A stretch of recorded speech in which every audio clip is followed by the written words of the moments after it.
Contexto histórico y cultural. Entre 1885 y 1914 se produjo una crisis universal de las letras y del espíritu, propia del cambio de siglo, que configuró la mentalidad del ser humano del nuevo periodo. Entre los rasgos más característicos podemos destacar: pérdida de la confianza en el progreso. A pesar de los progresos de la técnica, seguía habiendo malas condiciones de vida, problemas sociales, luchas de clases, etc.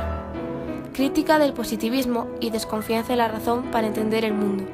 Se trata de entender y afrontar la vida con la voluntad, el sentimiento y la intuición, más que con la razón. A ello contribuyeron la obra de pensadores como Schopenhauer y Kierkegaard. La existencia humana es dolor y angustia. Nietzsche, exaltación de los impulsos vitales sobre la razón. Bergson, reivindicación de la intuición para penetrar en lo real. Y Freud, los verdaderos instintos, el amor y la muerte, se hallan reprimidos en el interior del ser humano y afloran con los sueños. Crisis religiosa. La sociedad se hace cada vez más laica y el individuo busca inútilmente un sentido trascendente de su existencia, como por ejemplo la lucha agónica que experimentan algunos personajes de Unamuno.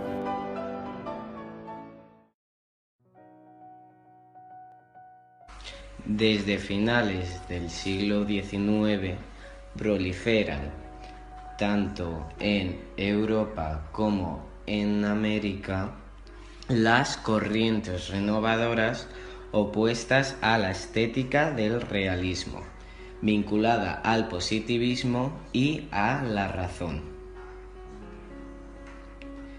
En España e Hispanoamérica, este movimiento renovador, que abarca el final del siglo XIX y las dos primeras décadas del siglo XX, recibe el nombre de modernismo. En un primer momento, el término modernista tenía sentido peyorativo. Estos jóvenes se van a llamar a sí mismos gente nueva y se caracterizan por el desprecio a la literatura realista. Estos jóvenes escritores se oponen a la literatura decimonónica y mostraban su desprecio por los menos jóvenes. La mayoría de ellos tiene en común una actitud rebelde frente a los valores burgueses asentados en el orden y la tradición. Incluso adoptan una conducta y un atuendo con la intención de provocar. Esta gente nueva se rebela contra la filosofía positivista y materialista de la segunda mitad del siglo XIX. Frente a la razón, reivindican el sentimiento, la intuición y la voluntad para entender el mundo. Posteriormente se reservó el término de modernistas para referirse a la gente que se interesaba por el culto a la belleza, es decir, el arte por el arte, y la estética como ética, y también porque se interesaban por la búsqueda y una nueva forma de expresión, que se encontrará sobre todo en la literatura francesa contemporánea. Por el contrario, el término de generación del 98 se utilizó para los que mostraban un mayor interés por los contenidos humanos y adoptaban una actitud crítica ante la situación política, social y económica de España, algo que pretenden cambiar. Pero modernistas y noventayochistas coinciden en el tiempo, y muchos de los escritores de la época participaban en ambas tendencias. Estos, por ejemplo, son Antonio Machado o Valle e Inclán.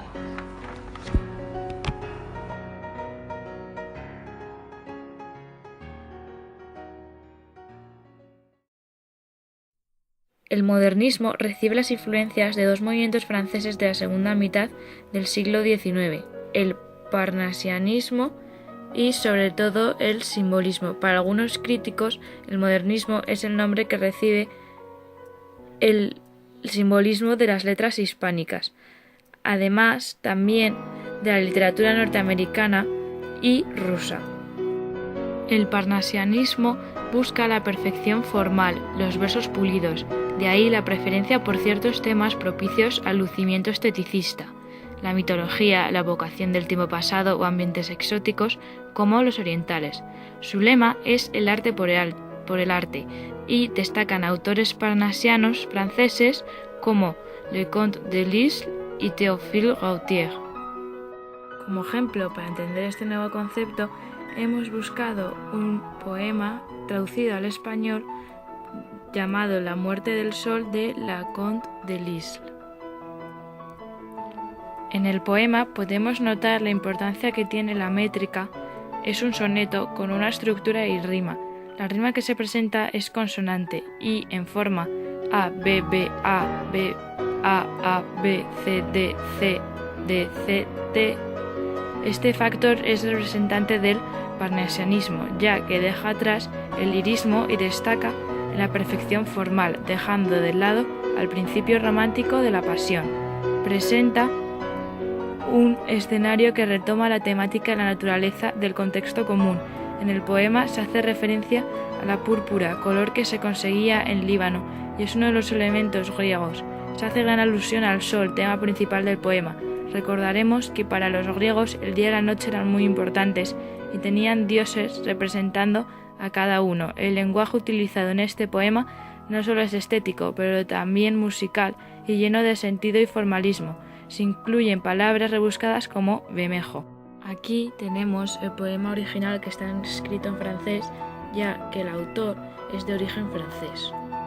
El simbolismo nació en Francia como reacción al naturalismo y representado por Verlaine.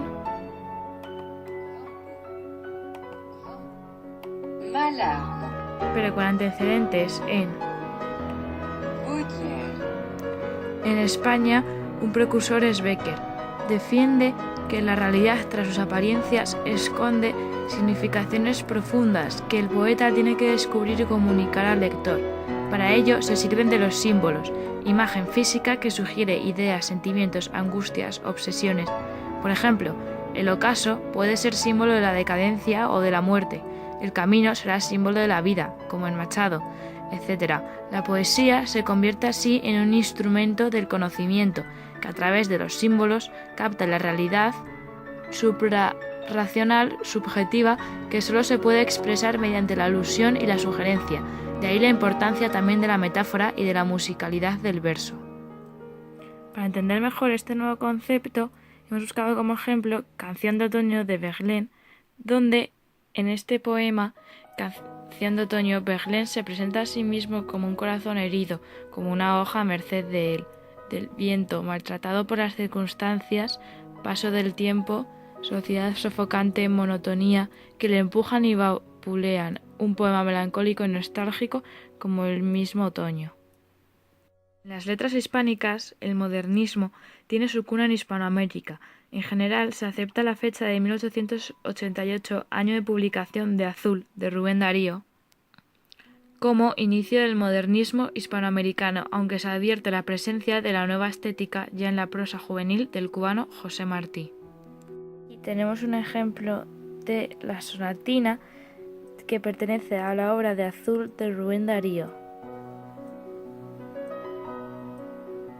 Azul es un libro de cuentos y poemas considerado una de las obras más relevantes del modernismo hispánico.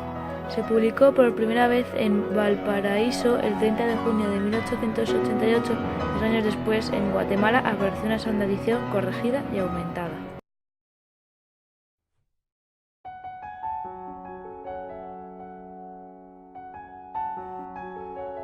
Rechazo de la vulgaridad y de la mediocridad que creen ver en la sociedad de su tiempo, de ahí el gusto por lo exótico y lo exquisito, que se busca en el mundo antiguo, en el pasado medieval, en Francia vasallesca, en la mitología germánica, en las civilizaciones asiáticas, etc. Este gusto por refugiarse en un pasado casi siempre decadente se advierte en el motivo muy frecuente en la época de la ciudad muerta. Brujas o Venecias en literaturas europeas y en literatura castellana, Ávila, Segovia y Toledo. El deseo de huir de la mediocridad más próxima les lleva también el gusto por los viajes, por conocer gentes y lugares distintos. Lo conocemos como cosmopolitismo. Su ciudad favorita será París. Esteticismo. El arte por el arte y la estética como ética eran sus lemas.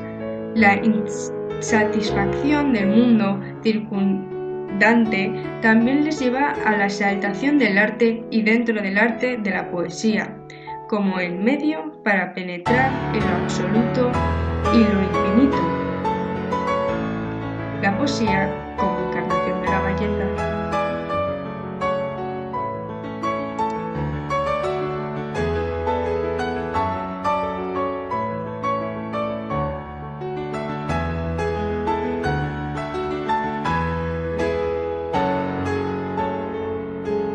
La estética del modernismo. A. Evocación del mundo sensorial. Abundante empleo de sinestesias, verso azul, sol sonoro, adjetivación e imágenes deslumbrantes y referidas a todos los sentidos, vista, tacto, olfato, gusto, con la que se trata de captar un mundo sensorial lleno de goce y belleza. El adjetivo y la metáfora se convierten en los recursos decisivos. En esta poesía llena de coloridos son característicos el azul, violeta, lila, púrpura, granate, oro, plata, rubí, zafiro, ébano, nieve. Los ambientes que se recrean tienen un valor simbólico y evocador, tanto los interiores como exteriores. Salones elegantes con espejos, divanes, pianos, arañas de luz, búcaros con flores, lunas y aromas nocturnos, jardines lejanos y otoñales con fuentes, estanques, surtidores, animales elegantes o fabulosos, cisnes, pavos reales, leopardos, tigres, elefantes, dragones, unicornios, personajes reales o mitológicos cargados de erotismo, princesas, caballeros, ninfas, sátiros, sirenas. B. Musicalidad y renovación métrica. Importancia del ritmo y de la armonía de las palabras para sugerir.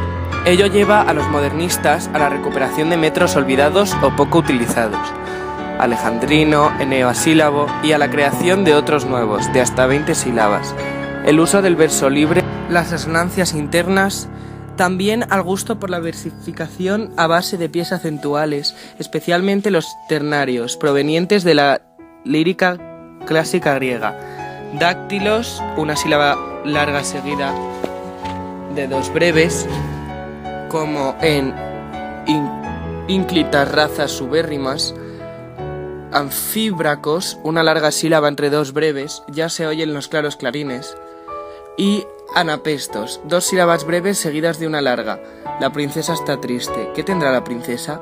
La musicalidad se nota también en la abundancia de literaciones, bajo el ala leve del leve abanico. Juegos fónicos, trompas guerras resuenan. Utilización de palabras esdrújulas que poseen una sonoridad extrema, púrpura, crisálida, libélulas. C. Riqueza verbal y capacidad de sugestión. A ello responde la aparición de un vocabulario exótico, heliótropo, clámides, acanto, plinto, nenúfares, adelfas, azur. Nombres mitológicos, Venus, Adonis, ninfas, sátiros, realidades misteriosas y fantásticas, castillos, odaliscas, marquesas, unicornio. En general, léxico extraño que llama la atención. Por otro lado, se huye de la expresión grandilocuente que usaron muchos románticos y se busca sugerir, insinuar, no declarar abiertamente los sentimientos y una sintaxis más natural y cercana a la lengua hablada.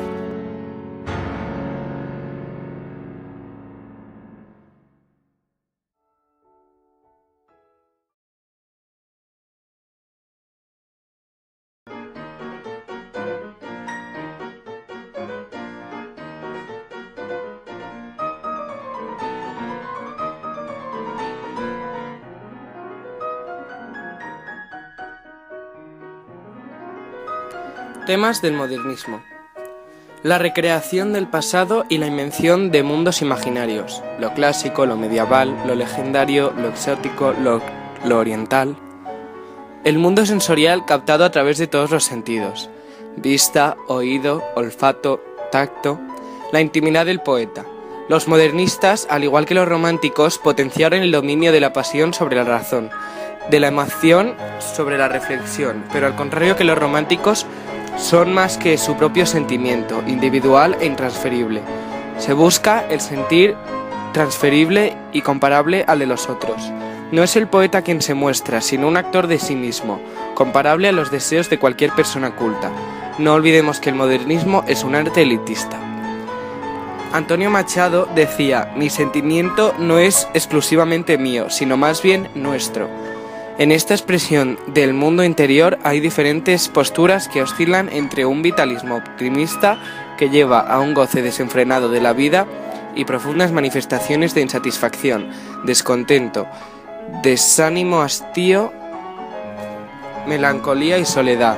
El tema del dolor, la angustia y la muerte es muy frecuente. El amor y el erotismo. El tratamiento de ambos aspectos apunta en dos direcciones. Una, la idealización del amor y de la mujer, mundo inalcanzable que sume al poeta en la más profunda tristeza. Otra, el erotismo desenfrenado, encarnado en la mujer fatal, lasciva y dominadora.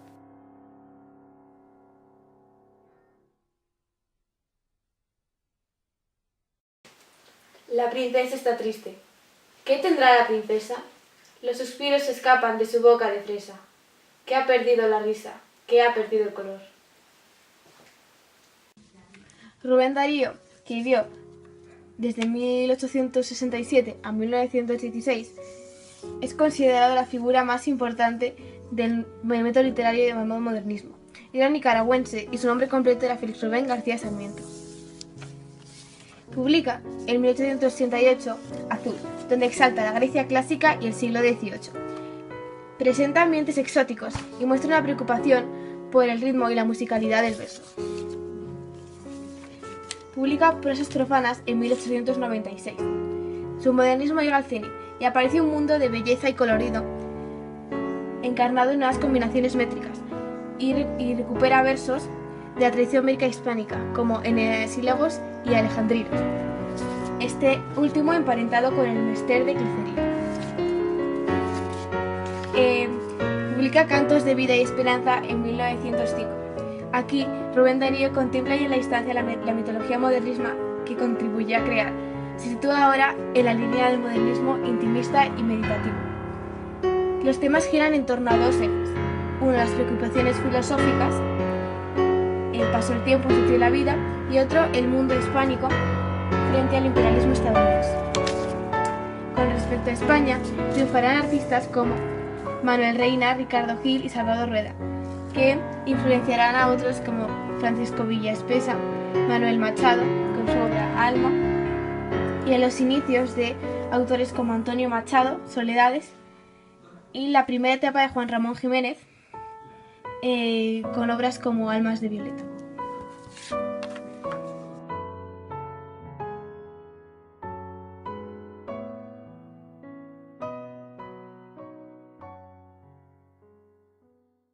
La generación del 98 es el grupo de escritores que a finales del 19 y comienzos del 20 se esfuerzan por intervenir en el adecentamiento de la vida pública, mostrando las miserias y lacras de la sociedad española.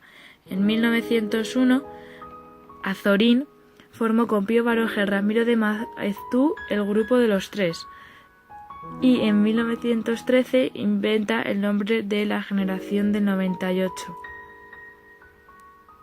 1898 representa el desastre al que había llegado España por el Tratado de París. Cuba alcanza la independencia y Puerto Rico y Filipinas son cedidos a los Estados Unidos.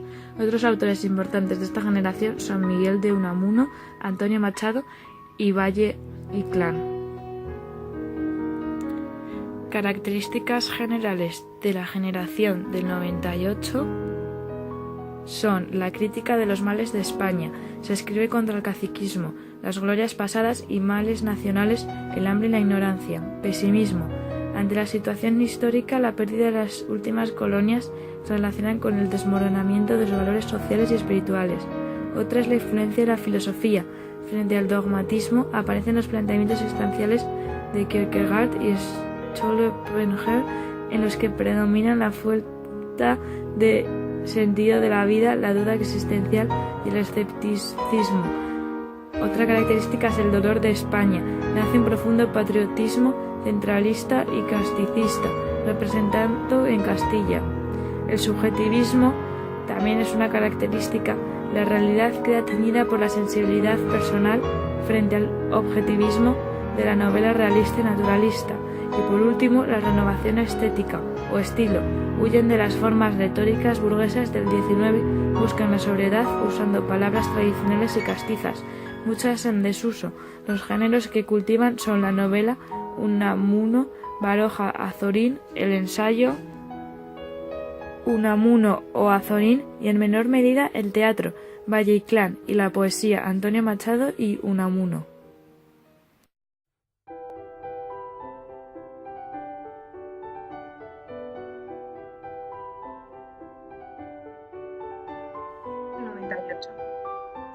El tema de España es muy recurrente. Las tierras de España que recorren y escriben, y sobre todo el paisaje castellano, cuya belleza descubren. También la historia de esta. Sobre todo, Unamuno lo llamó la intrahistoria, representado por las costumbres y los modos de vida de seres anónimos que viven de la misma manera desde tiempos inmemoriales, ajenos a los vaivienes de la historia. Ven en Castilla, antimercantil, austera y espiritual, el alma de España. Preocupaciones existenciales. Se interrogan sobre todo el sentido de la existencia humana, el paso del tiempo y la muerte.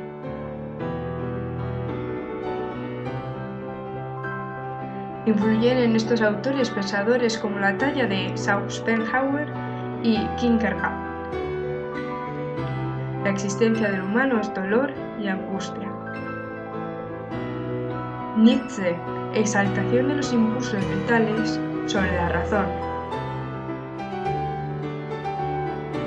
Bergson, reivindicando de la individuación para penetrar en lo real.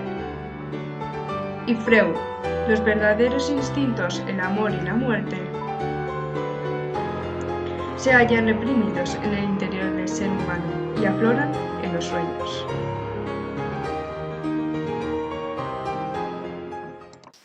¿Qué es tu vida, alma mía? ¿Cuál es tu pago? Lluvia en lago. ¿Qué es tu vida, alma mía? ¿Tu costumbre? Viento en la cumbre.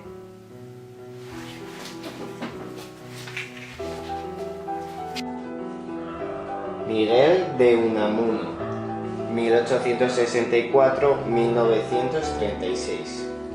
Cultivó todo tipo de géneros, ensayos, novela, poesía y teatro. Ensayos.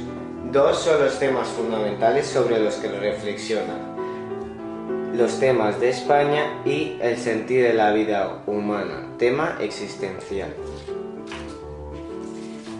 Temas de España. En su primera etapa propone europeizar España como solución a sus problemas. Más tarde, en La vida de Don Quijote y Sancha, defiende la españolización de Europa.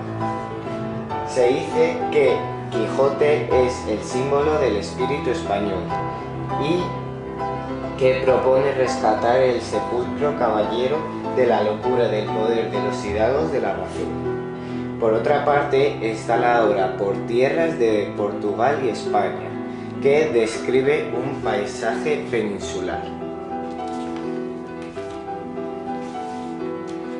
El otro tema es el sentido de la vida humana, de tema existencial. Este se centra en el problema de Dios y de la inmortalidad. La obra característica es del sentimiento trágico de la vida, que es la obsesión por la inmortalidad, como se explica con Tengo sed de eternidad.